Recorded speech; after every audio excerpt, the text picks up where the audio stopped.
स्वागत है साथियों हमारे YouTube चैनल पर। साथियों, हिंदी साहित्य के महत्वपूर्ण प्रश्नों को लेकर आया हूं, जो कि परीक्षा की दृष्टि से बहुत ही महत्वपूर्ण हैं। ये प्रश्न वन लाइनर फॉर्म में है, जिससे आपका समय भी बचेगा और फास्ट रिवीजन भी हो जाएगा। यदि आप इस चैनल पर नए हैं तो चैनल को सब्सक्राइब करना ना भूलें, बेल आइकन को जरूर प्रेस करें ताकि आने वाले वीडियो का नोटिफिकेशन आपको मिलता रहे। तो चलिए, बिना देरी किए हुए सीधे प्रश्नों की ओर चलते हैं। सबसे पहला प्रश्न है,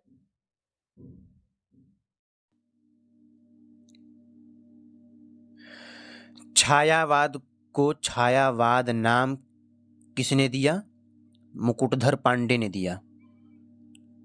छायावाद को छायावाद नाम किसने दिया? मुकुटधर पांडे ने दिया।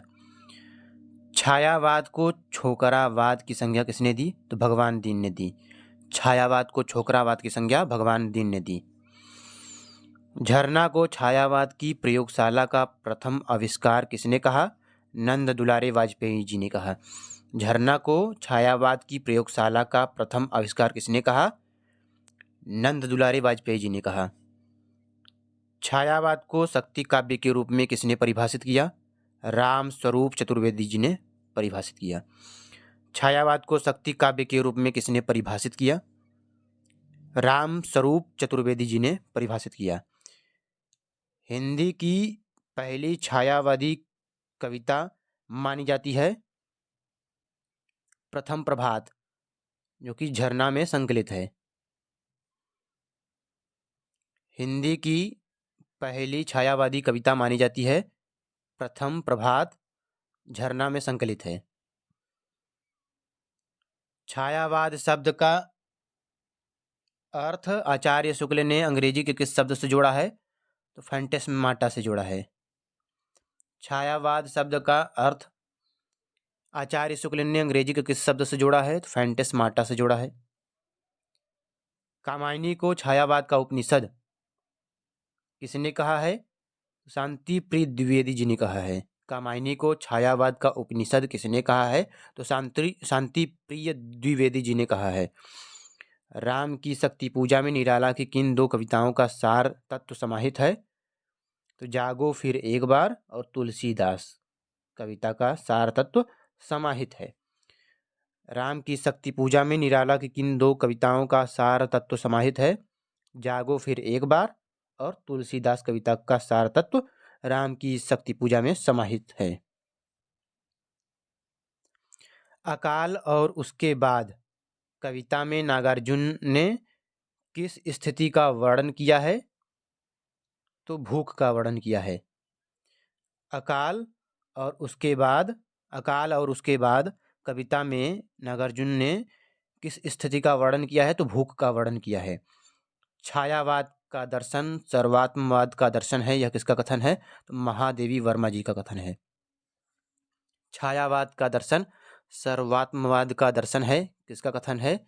महादेवी वर्मा जी का कथन है। अधैर्य का कवि किसे कहा जाता है? तो रामधारी सिंह दिनकर को कहा जाता है।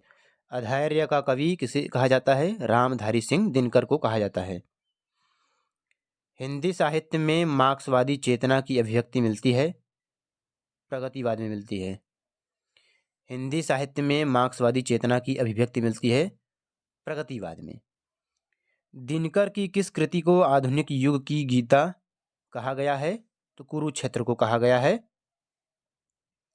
दिनकर की किस कृति को आधुनिक युग की गीता कहा गया है? तो कुरुक्षेत्र को कहा गया है। मानसल प्रेम की अभिव्यक्ति किस कवि की रचनाओं में मिलती है? रामेश्वर शुक्ल अंचल की कविताओं में मिलती है। मानसल प्रेम की अभिव्यक्ति किस कवि की रचनाओं में मिलती है? तो रामेश्वर शुक्ल अंचल की कविताओं में मिलती है। प्रगतिशील लेखक संघ की प्रथम अध्यक्षता किसने की थी? प्रेमचंद ने की थी। प्रगतिशील लेखक संघ की प्रथम अध्यक्षता प्रेमचंद ने की थी। प्रगतिशील लेखक संघ का प्रथम अधिवेशन कब हुआ था? तो 1936 में हुआ था, लखनऊ में हुआ था। प्रगतिशील लेखक संघ का प्रथम अधिवेशन कब हुआ?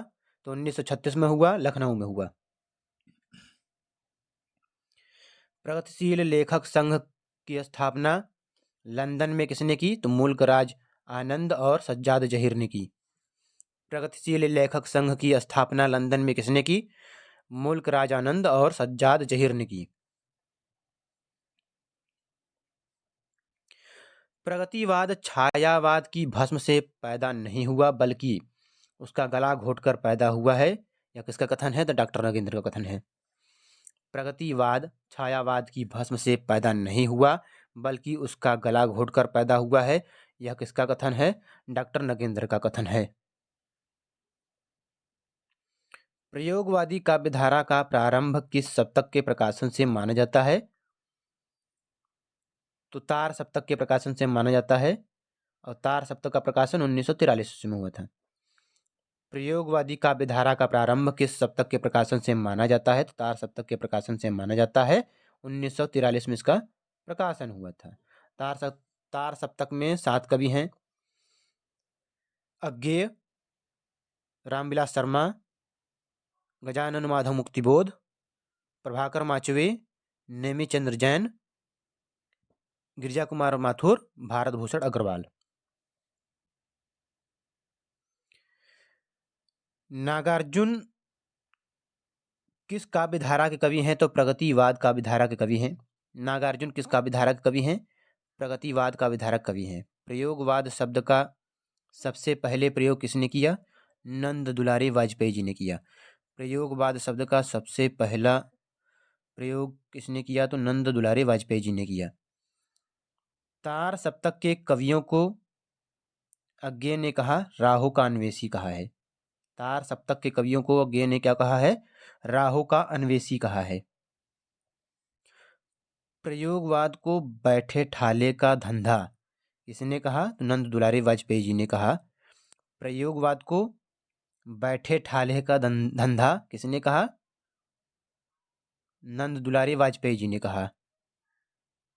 प्रयोगवाद को बैठे ठाले का धंधा नंद दुलारी वाजपेयी जी ने कहा।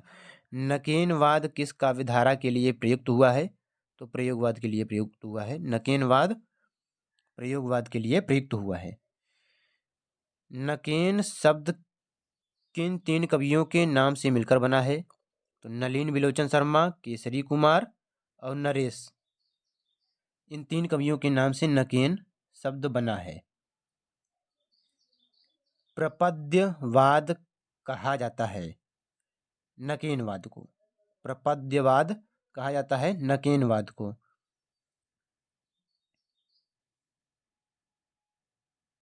आशा करता हूँ साथियों यह मेरा छोटा सा प्रयास आप लोगों को पसंद आया होगा।